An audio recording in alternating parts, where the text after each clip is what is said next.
Hey friends, welcome back to How Do You Cook Back to Basics. Today we're making an easy, creamy Mexican street corn pasta salad. You'll start off with 1 large pot of water.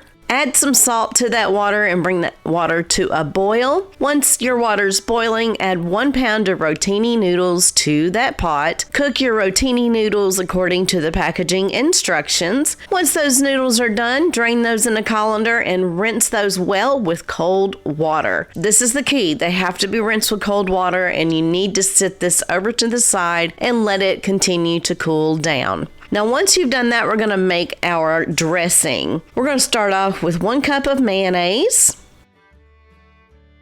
1/2 cup of sour cream, 1 packet of taco seasoning, and 2 tablespoons of lime juice. You can use the bottled lime juice or freshly squeezed, whatever you prefer. Grab yourself a wire whisk and whisk until nice and creamy and well combined. After your sauce is nice and creamy, add 1 can of fire roasted corn.